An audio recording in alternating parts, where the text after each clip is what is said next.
Thank you all for joining us today. We're just giving folks a minute to log in and we'll get started shortly.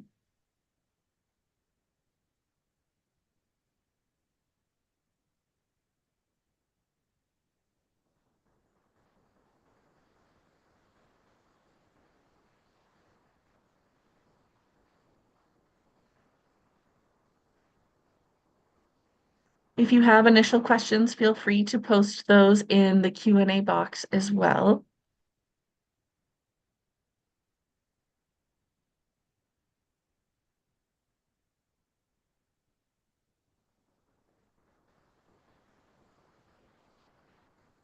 Okay, thank you all for joining us today. I will now turn it over to ASH Executive Director, Laurent Huber.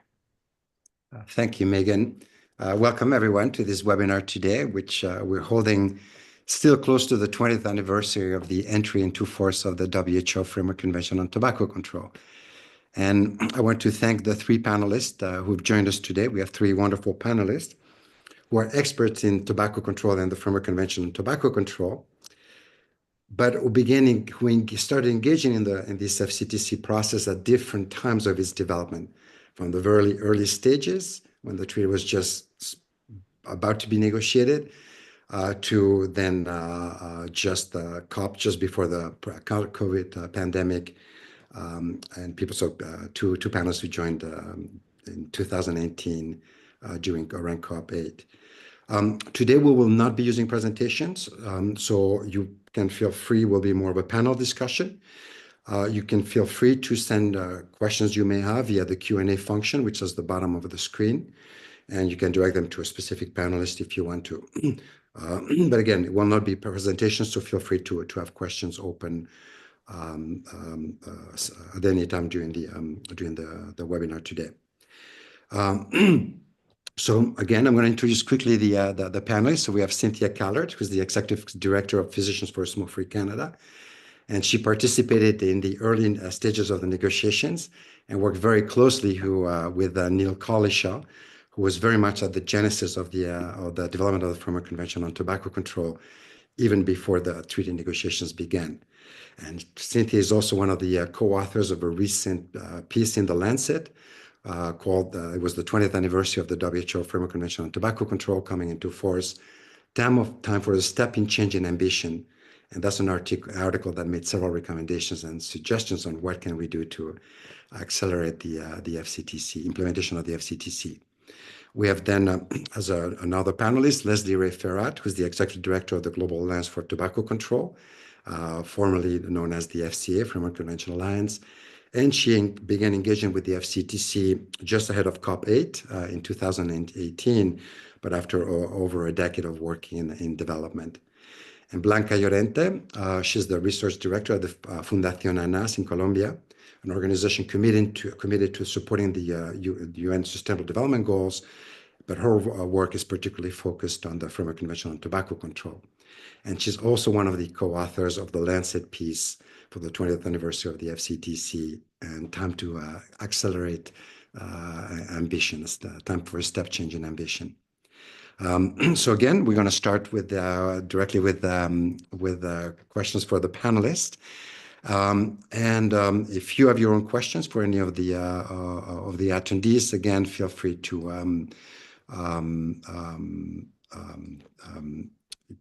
ask them to a specific panelist. So my first question, I'm going to go to you, Cynthia, as someone who's been involved in the FCT some of the very, very earlier stages. And I'm curious, as someone who engaged at that very early stage of the negotiations, someone who worked very closely with Neil Collishaw, really what was the genesis of the FCTC. I'm curious about what were your views and what were your expectations at the time when you first started with the engaging in those negotiations and working closely with Neil, who had also a vision of what the FCTC could do. What were your expectations? At the time I first was kind of involved was in some of the pre-meetings that were hosted in Canada. There was two, one in Halifax, one in Vancouver. I was in one in Vancouver in 98. And at that time, the FCTC was talked about as being a response to the globalization of tobacco after the fall of the Eastern Bloc and the incursion and the rapid expansion of multinational companies into developing countries. It was seen as the need for some form of response, a globalized response to a globalized problem. And at that time, most of the issues that were talked about were intergovernmental, international issues. And I think Neil was surprised, I was surprised when it emerged during the INBs that there was more interest in the national plan, the articulation of what a warning should be like and so forth, and less interest in how to deal with cross-border issues. Things like trade struggled to get kind of an understanding that trade was a problem, struggled to deal with kind of what cooperation looked like. No, there's no, the kind of, so it emerged in a different way. And I think people were very accepting of that. This is fine. It's what people want. It's going to be kind of just a national, a souped up version of what WHO was already promoting as a comprehensive strategy in the 10-point plans that they were pushing and promoting and helping train people on. But it was a surprise. And I think one of the consequences of that focus on national domestic implementation, how can we help people implement, was that the interest in the international bits kind of drifted off. And so the intergovernmental parts kind of have just never been a main concern. They've never been the subject of a lot of work. Is that a problem, or is it just the natural, the situation has changed? We're not in at all the same world we were in the 1990s. We have equal challenges, but they're not exactly the same. And some of the things that we feared have not come to pass in the same way. WTO agreements have not been aggressively used in the way we feared at that time. But still, I think it's a good question to say, okay, what can we do to be more mutually supportive within the construct of the ideas that were laid out in the treaty that haven't had as much attention? And what does cooperation look like? What does cooperation mean in terms of treaty implementation?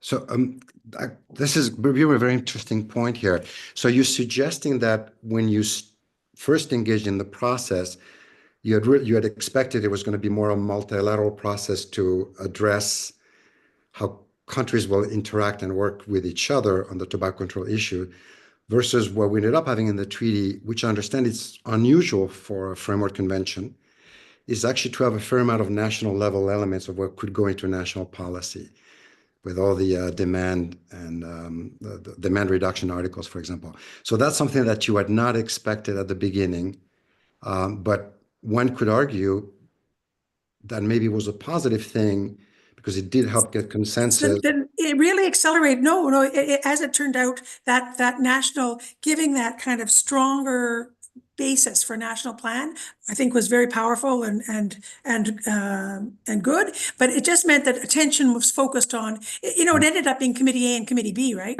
Committee A was always the important focus. Committee, and Committee B was, only the geeks went to Committee B, and nobody really cared about what happened there. So it's just the way it's grown.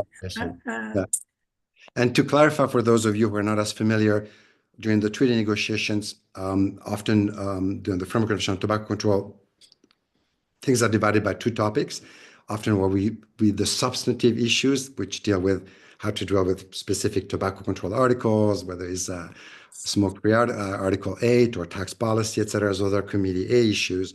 Committee B deal with issues as financing, the budget, performance of the Secretariat, cooperation, things like that. Which are absolutely critical. And so are you suggesting maybe, and I think we'll discuss this, probably will come up, that's an area maybe that the emphasis was not as much emphasis maybe is given, or we're not maximizing on the areas of cooperation, technical exchange. Well, I think you put your finger on it, because you've described Committee B as being the operational committee. But in fact, originally it was the committee that was dealing with all the later articles. What's the funding of research? What's scientific cooperation? All of those parts ended up being in Committee B's portfolio, but there was not a lot of interest in fleshing them out or elaborating them or having guidelines on them. So Committee B ended up being kind of the administrative committee, but I think originally it was more, it had a lot of the multilateral components in it. Dispute settlement would be an example, we have why are our disputes on tobacco, why are we not engaging in what a dispute can be and how to manage it, and when there's problems with cross-border advertising or so forth. We haven't really even turned our mind to how to use that effectively. We have tons and tons of, anyway, I'm just saying the ambit of Committee B stuff could have been much bigger. I'm gonna ask similar question then to Leslie and Blanca, who then both of you came on, if I remember correctly, Leslie, I met you, I think it was in 2018, COP8, just came in with a charge suddenly, policy director, I believe at the time was the title when you entered so you were thrown into the hot water right away. And I'm curious, coming from development, what were your expectations? And so I'll have you answer first and then Blanca. Great. Thanks, Laurent. I guess I love Committee B, so I'm maybe one of the few that actually enjoy Committee B. But yeah, I feel like when I got thrown into it, I had zero expectation because I had no idea what I was doing, and had worked with the FCA for 3 months, I think, going into COP8. So really just, I think, looking at kind of COP8 and then our virtual COP9 with the abridged agenda and COP10 now. I have a bit of experience, but not quite as much as a lot of the folks that I can see who are on this webinar today. But the question about kind of has lived up to his expectations, did it meet the expectations that I had? Considering I didn't have any when I started, I feel like it hasn't quite lived up to its expectations yet, but it has so much potential to do so. And so that's kind of the optimistic side of me to kind of say, we have this strong internationally recognized framework for tobacco control. It's been around for 20 years. It's the first global health treaty, or kind of the only global health treaty. It's really helped to prioritize tobacco control from a global health perspective. It has facilitated development of national tobacco control policies in multiple countries. We've seen a lot of progress in terms of warning labels, plain packaging, bans on sponsorship, smoke-free environments, taxation, etc. So I feel like it has this great potential, and it has done a good job, but we haven't, I think, tapped into all of its potential. And you can see that through kind of the challenges around the uneven implementation of it. So looking at potentially progress made in country X versus country Y is very uneven. And there are some countries still or parties to the treaty who have implemented maybe potentially one policy where others have implemented almost all of them, right? So when you look at it as a whole, we're saying that this treaty, I really do think, has helped decrease prevalence, but smoking rates are still going up. And so when you look at it, and we're saying what Cynthia mentioned too, it's this global treaty, and I don't think that there's enough cooperation going on amongst it. There's not enough implementation and enforcement still. So there's still a lot we can do better. But looking at it from a first-timer's perspective, I think it's this incredible opportunity, and we have done well, but there's still so much room to do more. And I can highlight the challenges, but I have a feeling you'll ask us about those later. So I'll kind of put those in my back pocket because I think we have these particular challenges in tobacco control that a lot of other development and global health areas don't necessarily face. And that's kind of what's impeding that progress and why we haven't seen it progress as much. Good. And we'll go to that, to the financial issue and that area. But Blanca, for you then, and you do both, and national level implementation as well as regional and global work. And what were your expectations when you started engaging in the process for both, what it could do at national level as well as through the international bilateral process? I come from the background, I am an economist initially, and then public health practice. So to me, when I studied the Framework Convention, to me, it was I felt very comfortable because it spoke the language of what I call the macroeconomics of public health, these population level interventions. And immediately I was very attracted to smoke-free areas as a tool to transform social norms, and taxation, obviously. I was very interested in taxation. So those were the two elements of the treaty that were very, very attractive to me. And obviously, the priority for me and the people I was working with was, how do we include this in national plans? And even at the community level, the smoke-free areas is something that you can really, really work at the community level, even before having, national policies. So it was very organic for me to move from there to discussions that move more to these international issues. Because when you talk about taxation, immediately you talk about tax differentials across countries, negative incentives that can come from that, cross-border issues regarding things as complicated as smuggling, illicit trade. And something that Cynthia was mentioning to me resonates a lot is that the more we advance, the more we need to address these cross-border issues that are, outside the comfort zone for us, that require a lot of work, that move slowly, and where industry moves very comfortably. And I think this is one of the reasons why we see a different uptake when we compare the FCTC number of countries that adopted it and the protocol, which is, the broader treaty. I see that it is very difficult because the protocol requires to work in that arena.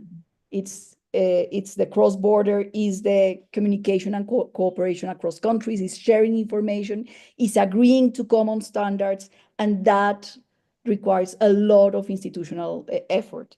But I think we need to move to that arena more and more, and put more effort into that. And I would say that the other side that was very attractive to me, because I was working in the field of ethics and economics and social responsibility, when I read Article 5.3, I said, this is the other side, the dark side of corporate social responsibility, and a way to address it in a very meaningful way.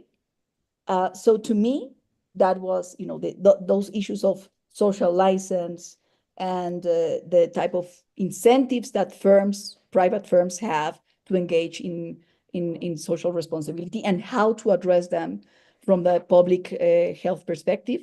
That was also, I think, I will probably touch on that, because the way the industry is co-opting and greenwashing or using corporate social responsibility.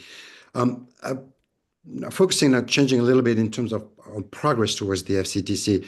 Just some of you may have probably, and some of you, I know Leslie, you're very familiar with the progress report on the NCD prepared for by the Secretary General, the UN Secretary General. And I've noted in it, it states that on tobacco, the 30% reduction in relative prevalence will not be achieved by 2025, as was initially expected for, or that was the goal, the target that was established for tobacco.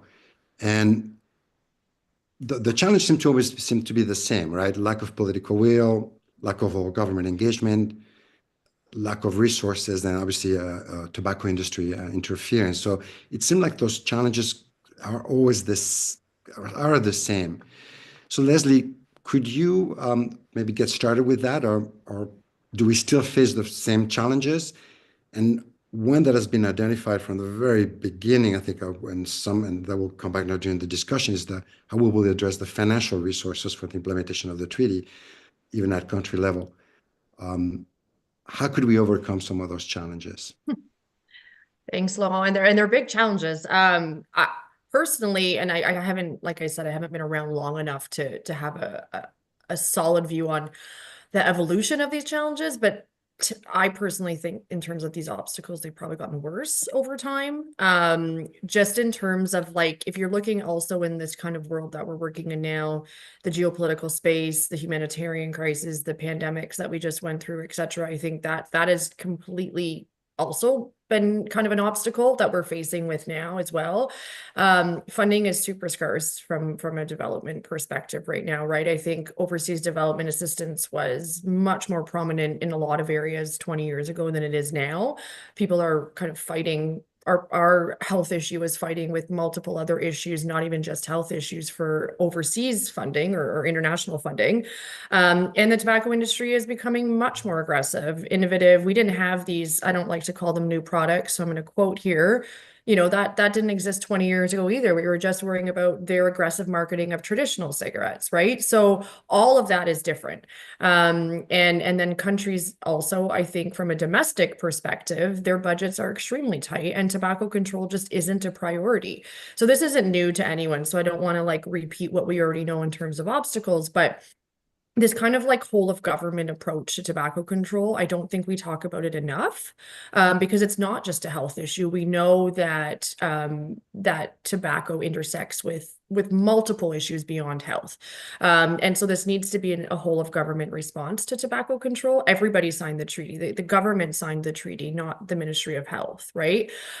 So I think that's something we're not doing enough of from a civil society perspective, but from an everybody perspective. And so kind of ensuring that tobacco control is included in national development plans, especially in low and middle income countries, is an absolute must. We need to also reinvent the narrative around tobacco control. It's not, a lot of people see tobacco control still as this individual, we're looking at the individual, it's their problem. It's not, it's a global health problem that kills over 8 million people a year. This is a global health crisis.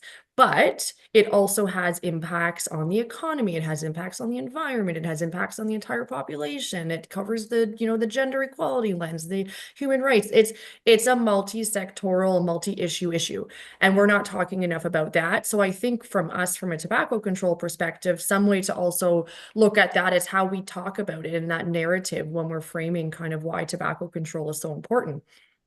And then the financing is a really big thing too. And I don't want to go to, I don't know if you want me to touch on it now or touch on it later, but you know, the FCTC Secretariat put out a funding gap analysis and it's estimated that we need $9.6 billion annually to fully implement the treaty. And there's currently $1.2 billion going into it. So we've got this funding gap of $8.4 billion. That's not going to come from international assistance at all. We might get a sliver of that. GATC did a report looking at funding flows into tobacco control, and over 3 years, it was 300 something million, and 97% of that came from philanthropies, which is the most unsustainable source of funding. Bless them for funding it, but it's not sustainable, right? So you've got 3% that's coming from bilateral aid, and then we don't know how much is coming from the national side because we don't have the proper data for it. So like that aspect from a financing perspective of it, that's got to come from domestic resources, and that comes from taxation. And I know Blanca can speak to that more than me, but that's the way that we're going to get the funding that we need. It's not going to come from international sources. And so I think the three kind of things is really looking at building that narrative around tobacco control, prioritizing domestic funding from taxation and other ways, and also really integrating tobacco control through whole of government. So it is a whole of government response to the crisis.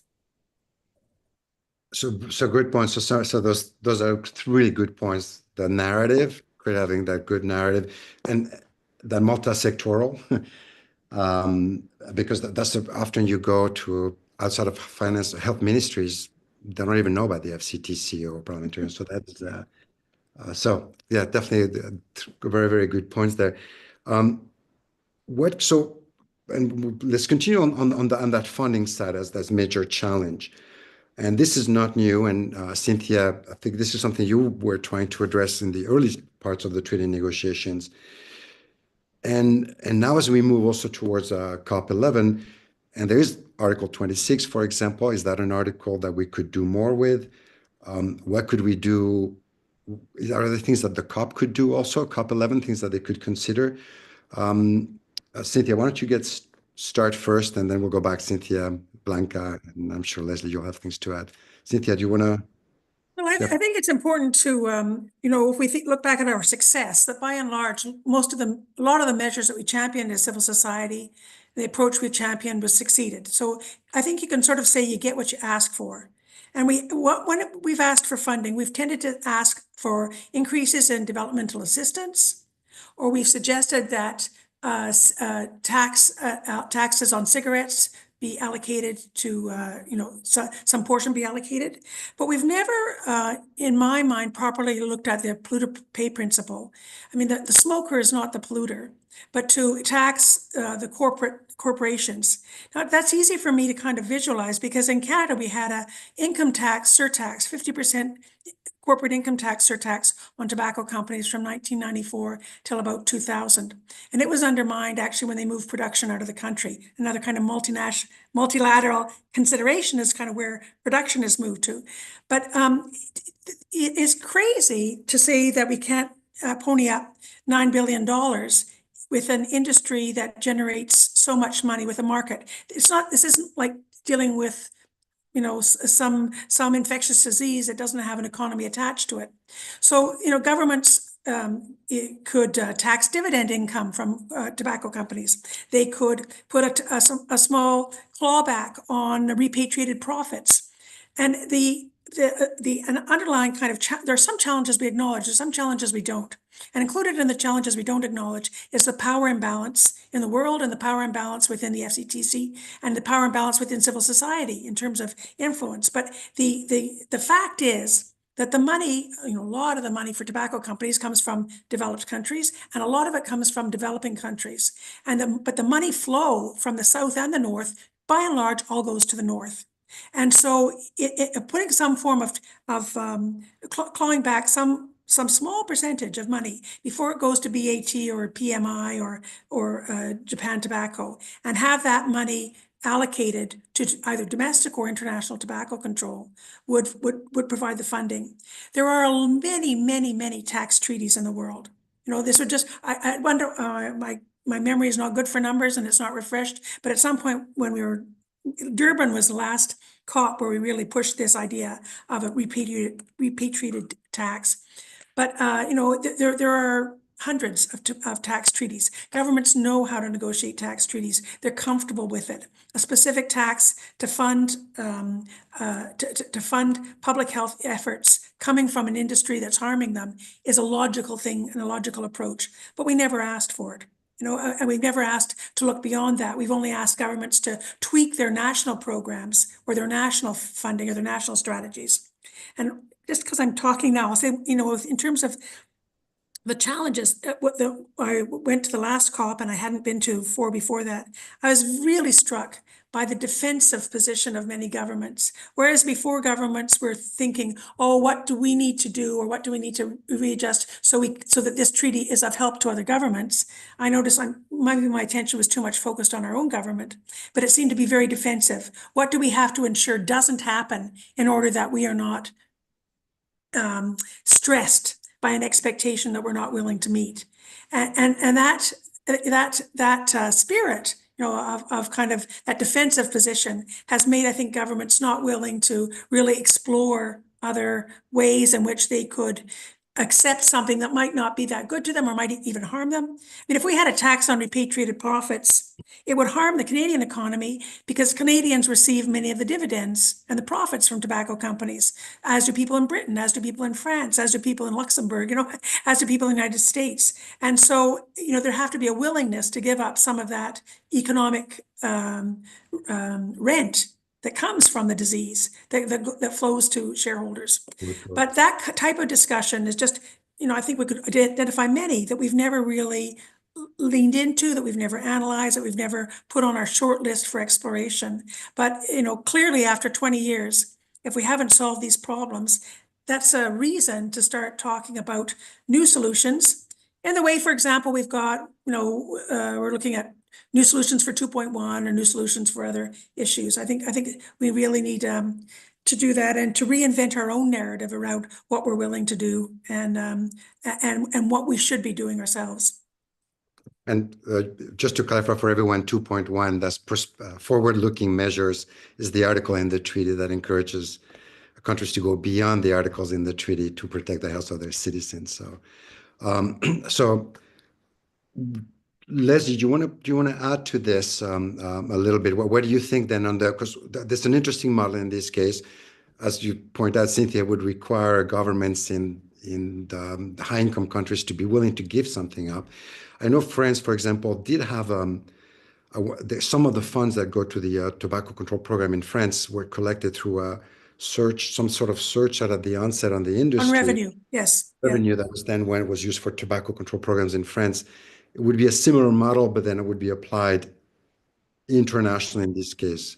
And I know Blanca also wants to add on this, I believe. So Maybe let Blanca go first if you want, in Blanca, case, and then I'm happy to jump in. Yeah. Blanca, on that topic. Okay, sure. Please stop me, because when I start talking about taxation, I get excited. So I think it's important to remind us what is the role of taxes, because sometimes even within the tobacco control community, we believe that we are making the industry pay for. So this is not the polluter pays approach, really. The polluter pays approach, I think, needs a different set of instruments, of policy tools. Because as Cynthia was mentioning, the tax is paid largely, most of the cases, by the smoker, not the companies, who are the ones that are causing the social costs. So, and sometimes we believe that by earmarking these for health, the health system, it's not even close to paying the externality of sanitary costs, much less the other externalities, environmental and others. So let's forget about it. I mean, taxation has a role and is to modify behavior. That's the main objective. And the other effects are, good, but nice to have, but not the reason why we have taxation. So we need to think out of the box here. And when we talk about Article 6, take advantage of other possibilities. Like, for instance, these so-called new products, these nicotine products, are creating extra administrative costs and burdens because regulating these markets is expensive. We need to think about surveillance fees.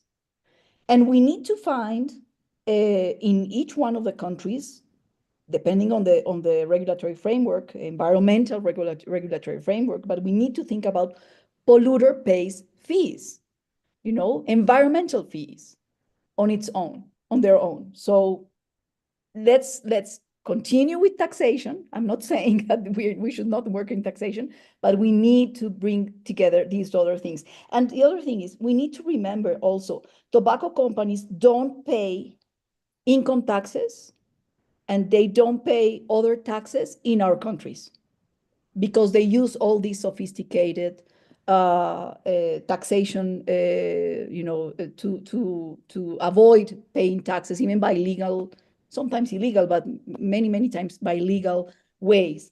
So we need to find more connections with this fair taxation and fair tax systems community to make them pay, because they are not paying in our countries their fair due. So yeah, the fair taxation system, it's interesting point, and you bring the EPR process, and in the context of cigarette filter cleanups, we're finding in the context of the European policies and European political context that a few countries like France and Spain have implemented policies that appear that would be good. The ministries of ecological transition have placed the financial onus on the industry to pay for it. But in the process, they set up then those eco-organisms, which are NGOs, which are then totally made up of tobacco companies and have unfortunately then using this for greenwashing. And we have a problem in Spain right now with this, and France also. So while we do have to apply an EPR, how do we do it specifically for tobacco? But before I want to still for a couple more minutes stick to the financing issue, because Leslie, you pointed out we need to look for national solutions. We cannot just expect financing for development, external sources of funding. We have to get some national sources of funding. And I know there is a big conference on financing for development in a few months taking place. With Addis Ababa, we've been quite successful in including tobacco as a potential source for financing development. What do you have any suggestions now moving towards this financing for development conference coming up, or anything that could be done in the area of financing before I move on to other topics and to the questions from the panelists, from the audience? Right. Yeah, thanks. I think it would be a missed opportunity if some of us didn't engage in this process, because it's the kind of financing for development conference, and tobacco control is a development issue. I think our biggest win here would be pushing for strong language on fiscal measures, would be a win in my view, and maybe not just around tobacco control, but kind of the NCDs more broadly, right? So looking at health taxes would be a win for us, I think, with a potential notion to tobacco, if you'd like, because that's probably where you're going to get the biggest bang for your buck. But as you know, Laurent, we've been discussing this, and I think it's going to be really important for a few of us to engage in this. And I think that's where the interlinkages between tobacco and development are really important, because there are other areas where we can engage from a tobacco control community and have a really big impact. Also at the high-level meeting on NCDs this year in September, pushing for some strong language there as well. So yeah, I think from a tobacco control perspective, and us as a community, really trying to get strong language on health taxes, fiscal measures is probably the only point that we would have a chance, I think, to get that language in there. And I think also trying to continue to support, this is a bit off topic, but I know that it's, national funding that's going to be the most sustainable, but looking at other mechanisms in terms of, trying to get more money or more funding into NCDs will naturally kind of help support the tobacco control agenda as well. Looking at continuing to support the FCTC 2030 project, that does help countries in terms of implementation of really strong policies. I know the Secretariat's also been talking about the investment fund. We've seen it at the last COPs. That's not going to fill at all the funding gap, but allowing at least the Secretary and COP to have more funding to provide some sort of support to LMIC countries that are really struggling to implement the treaty is still helpful, right? So none of these models are going to be a one kind of win for everything, but I think if you look at continuing to put money in the 2030 project, really trying to get this investment fund off the ground, focusing on the national funding through taxation, getting involved in these other things like the high-level meeting, fiscal measures in the financing outcome document, polluters pay, exploring that, as Cynthia mentioned. There are a lot of options, and potentially all of those might lower the gap by another $1 billion if we can be wishfully thinking. Yeah. And I will go on to the questions. One more last questions before I go on to the audience. The use of litigation in the context of maybe to address resources or financing. Do you have any comments on that? I know it's something that has been explored, and I know there's a few Canadian cases that have been one in Quebec and another one where there's been a recouped cost. We have the Brazil case. Any thoughts on that? Cynthia, do you have? Yeah, I just want to, it's beyond the scope of what we talk about right now, the time we have now. Maybe we could have another session on it, but I think we have to put a big red flag on this. There's the outcome in Canada has been a disappointment for all the health groups, and they had varied opinions on it. But most of the money is coming from future tobacco sales. And so it's embedded and legitimized tobacco sales for the next 20 years. If the money weren't coming from tobacco sales in Canada, it would be coming from tobacco sales in other parts of the world, which would be even worse, because we'd have, the short form is there's a real risk that litigation becomes a Ponzi scheme, that you have to go out and hurt more people in order to pay for the people that you've hurt in the past. And until we figure out how to make it not a Ponzi scheme, we have to be very cautious about leaning into this for meaningful cost recovery. I think my colleague Chris would say this is a good use for criminal liability and to push that agenda.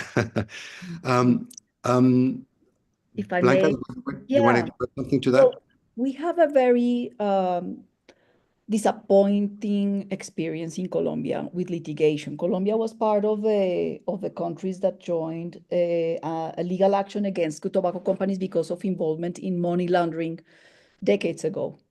At the end of the day, what the government left when without any court decision.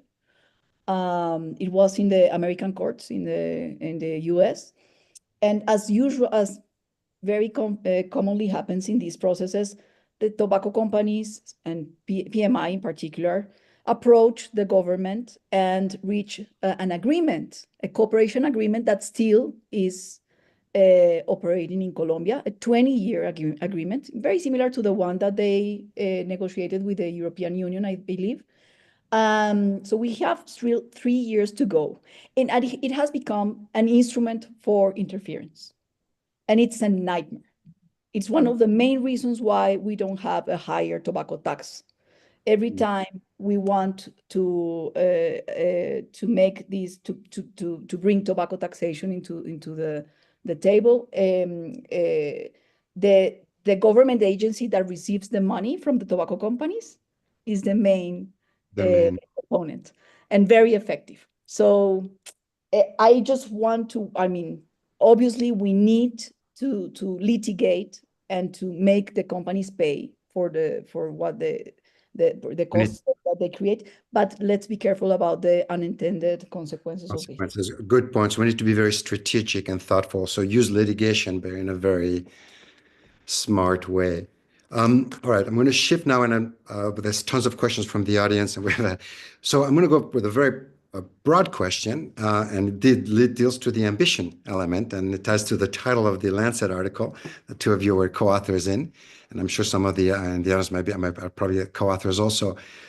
But are tobacco targets, prevalence targets, are they still relevant? So, for example, the 30% reduction in prevalence, is that a relevant target still? I remember around 2010 when we're thinking about around the context of the high-level meeting of NCDs, when people were even suggesting the idea of a 5% prevalence or below, people thought it was crazy, totally unachievable.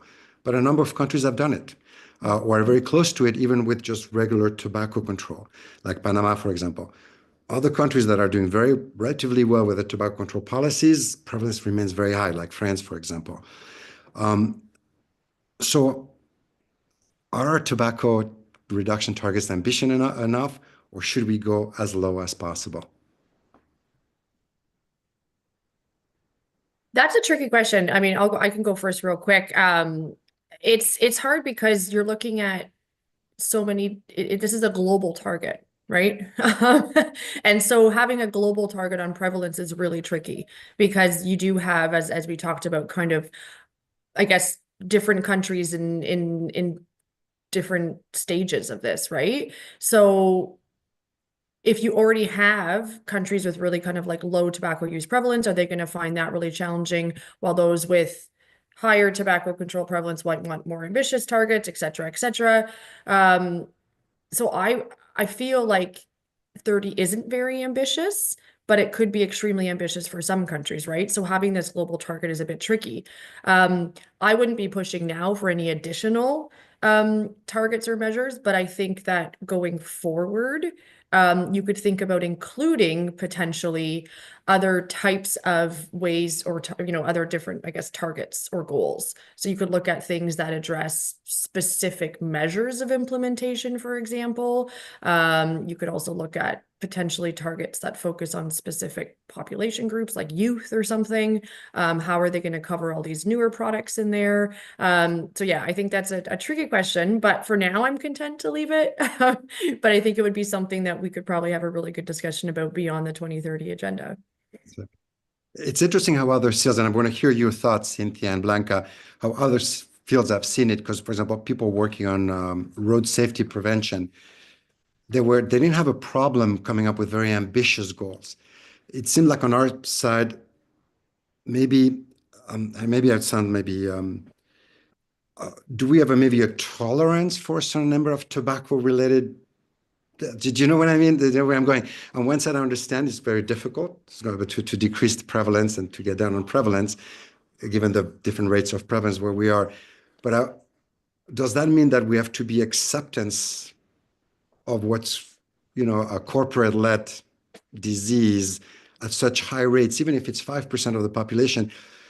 If we had a disease coming in, affecting, that if we had like 2.5% of the population would die of a given reason, we probably would be taking action. So are we becoming overly tolerant with corporate malfeasance, so to speak, and where tobacco is the poster child of that malfeasance, but it's, of course, expanded to also to other products. Cynthia and Blanca, curious to hear your thoughts on that. I have an economist answer and then the public health answer. From the economic perspective, I think that each country needs to take a good look at sanitary costs and other costs, because that is what creates the argument in favor of prioritizing any policy, actually.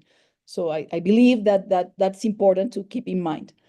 From the public health perspective, I would say that we have an imperative to protect children and youth. And we know that those are the target of the industry because biologically, the business model requires to address that population, right? So it's a red line to to accept consumption among the youth. For me, that's something that we need to be ambitious about. So that will be my short answer. Cynthia, do you have any thoughts on that? Yeah, I think I really admire, shout out to Finland, who in their legislation say, we want to get rid of it all. I mean, I think there's a difference between saying what you want, you hope to do, and that should be your ambition, and then an understanding that if you're having an evaluation for a specific plan, maybe you need a specific achievable target that is different than your ultimate one. But sometimes we get those two things confused. I think in Canada, for example, we've been making good progress, it looks like, in getting smoking rates down, largely because baby boomers are dying and smokers die faster than others. So it's really completely because we have a greater number of people who have never smoked in the population. It's not because we have any more former smokers. And our rates of total nicotine use have not changed because we've just had new generations are using vaping instead of using cigarettes. So sometimes when you use an indicator and you stick with it for a long time, the indicator ends up being a little bit of an impediment. We only measure cigarette smoking. We don't measure other forms of tobacco use. We don't measure other forms of nicotine use. So yeah, we need to be more ambitious. Whether it's realistic depends I think, depends on the amount of effort we want to put behind it. And so I don't see why we wouldn't have a plan that within 50 years, it doesn't exist anymore. Commercial tobacco use doesn't exist anymore. And I don't really understand why there's not more expectation of that on governments. Thanks. So I'm going to move forward because I'm conscious of time. We have about 11 minutes left. So as we have the COP coming up, COP11, we also have treaties for like a UN treaty to end plastic pollution negotiated in June, which next round of negotiations are in August this year. a lot is happening and a lot of things are starting to interact. We have in the current geopolitical situation that we're working with, but also treaties kind of interest, kind of cross, like with this kind of like crossover over in some areas of treaties, particularly, for example, when it comes to the treaty to end plastic pollution, where we're pushing to see cigarette filters included along the single-use plastic to be eliminated, for example. So the question I have in this, and it's maybe trying to make it too complicated, but what are your expectations then, and how do we maximize this year and moving towards COP11? And given that we have a number of things that are on the agenda, 2.1, forward-looking measures, we have Article 18, environmental issues. There'll be a report back on this topic. There's obviously the issue of financing issues. Maybe we can address more Article 26, which is the financial aspect, cooperation. So maybe for the next 10 minutes, if we could have you maybe think a little bit, what would be your expectations for the COP and some of the recommendations going forward, which are some of the issues also that are somehow addressed in the Lancet article. Who wants to go first? COP expectations. I can go first if you want, but I can also go ahead. last. But Go ahead. You want to go first? Then okay. Good question. So we at GTC and a lot of our members and folks have really been talking about kind of thinking back on how COP10 went, 9 being bridged, what we'd like to see kind of happen at COP11, but not just at COP11 from like we would like these 4 decisions perspective, but really looking at using the COP and how we would want to envision it beyond COP11, right? Let's say the next 5 to 10 years, maybe 10, because 5 would only be 2 COPs.